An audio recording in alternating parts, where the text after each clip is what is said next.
What's going on, guys? It's your boy John, the Liquidator, coming back with another video. So it looked like Dillon Gabriel has made a post online, and Shedeur Sanders quickly liked that post. I wonder how everybody gonna feel about this, man. For this one here, we got to go all the way up to Cleveland. Let's get it. Let's go.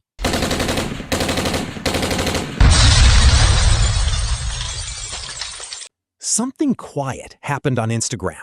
No press conference, no announcement, no breaking news ticker running across the bottom of your screen. Just a young quarterback back in Cleveland, posting a few photos from his everyday life. Getting gas, going to a Guardians game, walking through the facility. Normal stuff. But then, Shedeur Sanders liked it. And suddenly, nothing about this situation felt normal anymore. Because when you understand the full story, the politics, the pressure, the money, the expectations, the tension that has been quietly building inside that Browns organization since last season, one Instagram like becomes a whole lot more than a like. It becomes a statement, maybe even a message. One of the biggest storylines going into the 2024 NFL season was rookie quarterback Dillon Gabriel and Shedeur Sanders, the battle between Kevin Stefanski getting fanfare and him playing his guy ultimately. That was the storyline that blew up a lot of content creators, that pretty much had Shedeur Sanders' name ringing bells across the entire country. And Dillon Gabriel getting a lot of backlash from behind it. A lot of people was hyping up Dillon Gabriel, calling him a supercomputer. He was just supposed to be this next great coming to Jesus type quarterback for Cleveland, and ultimately he had his time to play, and it really wasn't that good. Now, with that being, let's go back to where this really started. Dillon Gabriel came into Cleveland with enormous hype behind him. People were calling him a supercomputer. They said he was the next great thing at quarterback for that franchise. The kind of guy who studies the game differently, processes information faster, sees the field at a level most young quarterbacks simply don't. And for a Cleveland fan base that has been waiting a long time for something to believe in, that was enough. They were ready to buy in. And then he played. And it wasn't what anybody hoped for. It wasn't a disaster, but it wasn't a revelation either. It was a rough introduction to what life really looks like when you step into an NFL system that isn't fully built around you, trying to figure things out in real time, under a spotlight that never dims. The criticism came quickly. The doubts got louder. And some of the same people who were calling him the future started quietly walking that back. That's how it works, right? The hype machine builds you up fast, and when you stumble, it drops you just as fast. But here's what's interesting. In the middle of all that noise around Dillon Gabriel, another name was making headlines, and that name was Shedeur Sanders. Now, with that being said, we fast forwarded a year later. A lot of fans is pretty much thinking Dillon Gabriel is going to leave. Even myself at times thought Dillon Gabriel is going to be on his way out of Cleveland. The way it's looking, I don't know. And it damn sure don't look like Dillon Gabriel's going anywhere. Now, Dillon Gabriel has been pretty quiet online. That is until today. So today, Dillon Gabriel took to his Instagram to drop a message.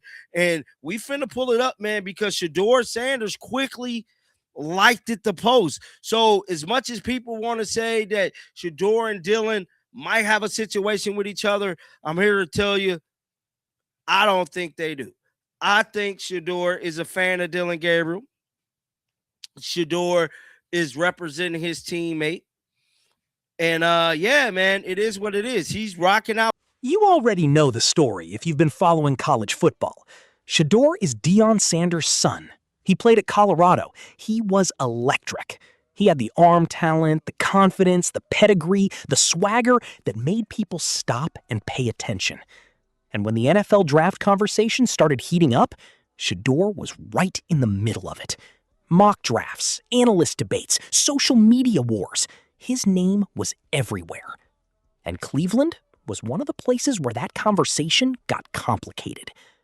Because at the same time Shedeur was becoming a national topic, the Browns already had a massive problem sitting in the room. Deshaun Watson. The quarterback they gave a fully guaranteed contract to that is unlike anything in NFL history. A deal that essentially locked the franchise into a corner no matter what happened next. And what happened next was injuries and disappointing play, and a season that left Cleveland fans frustrated and confused and asking real questions about the direction of this team.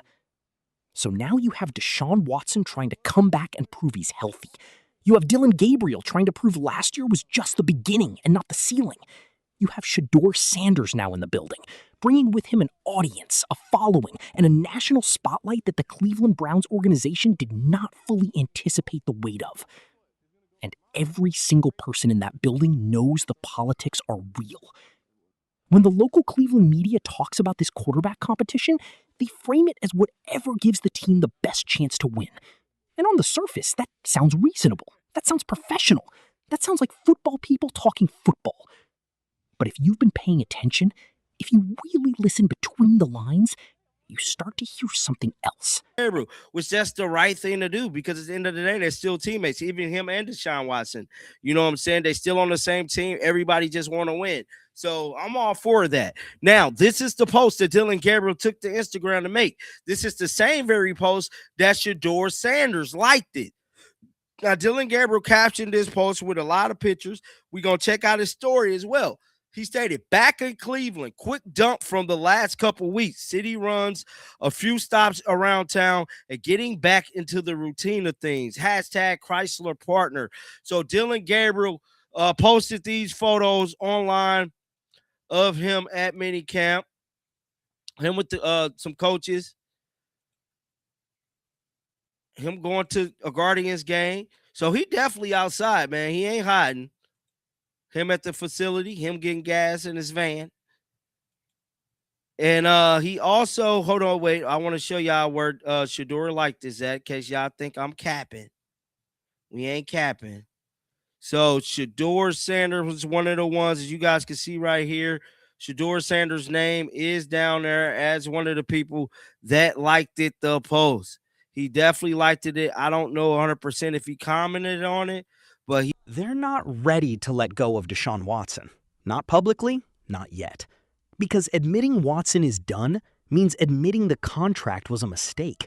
It means admitting years of decisions led somewhere nobody wanted to go.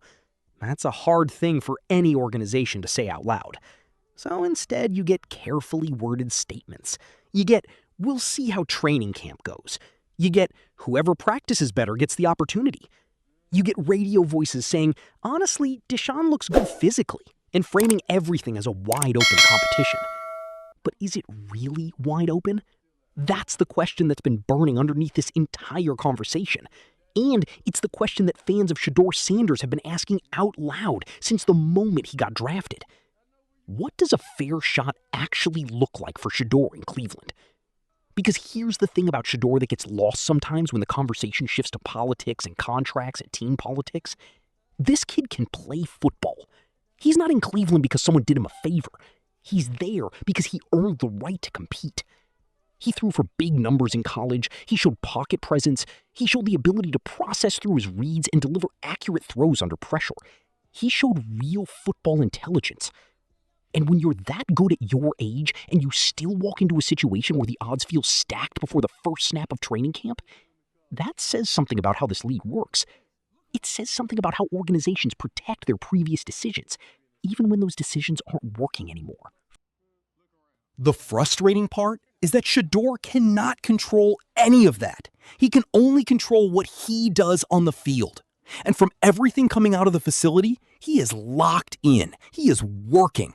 He's not complaining publicly. He's not throwing shade. He's not doing interviews calling people out. He's just competing. And then you'll look at what Dillon Gabriel posted. Just a simple update. Back in Cleveland, hitting minicamp, getting back into his routine, living his life. Nothing crazy. Drama. No passive aggression. No subtle jab at anyone. Just a teammate showing love for another teammate. And in a world where social media gets weaponized and picked apart and used to manufacture beef that may not even exist, Shedeur chose to just be a good teammate. Publicly. quietly, without making it a big moment. That's character. A lot of young guys in his position, with his platform and his name, would let the noise get to him, would feel the need to position themselves, to play the media game, to drop hints about how they really feel about their situation. Shedeur is not doing that. And whether you're a fan of his or not, you have to respect that. Now, if you've been watching this story unfold and you want to keep getting real, honest breakdowns of everything happening with Shedeur Sanders and the Cleveland Browns, take a second and subscribe. Because this channel isn't going to tell you what's comfortable. We're going to tell you what's real. And right now, this situation in Cleveland is one of the most fascinating quarterback storylines in the entire NFL. Back to the story. Training camp is coming, and that's when everything becomes real. No more speculation, no more radio takes, no more careful public statements. Pads go on. Reps get counted. The depth chart starts to take shape. And whoever is performing on that field in those real competitive reps against real NFL defenders, that's what the coaches are going to have to respond to. The thing about coaches is they want to win. That's their job. That's how they stay employed. And if Shedeur Sanders walks into training camp and looks like the best option at quarterback, a head coach who truly wants to win cannot, in good conscience, put that talent on the bench just to protect a financial decision made by someone else. That's the hope, at least. That's what fans are watching for. That moment where the football truth becomes so obvious that the politics have to step aside. Whether that actually happens, whether the Browns' front office and coaching staff are willing to let the best players simply play, that's the real storyline of this summer. And Shedeur, he's going to keep his head down. He's going to keep working. He's going to keep being a good teammate, liking posts, showing up to the facility, doing the things that great football players do. Because he understands something that a lot of people arguing on the internet don't. The only opinion that truly matters is the one formed when the whistle blows and the real football starts. All the noise, all the media narratives, all the contract conversations, all the politics, none of it survives contact with the game itself. And when that moment comes, when Shedeur Sanders gets a real opportunity in Cleveland with real stakes attached to it, this whole country is going to be watching. Because the story is too big, the talent is too real, and the circumstances are too compelling for anyone to look away. This is just the beginning.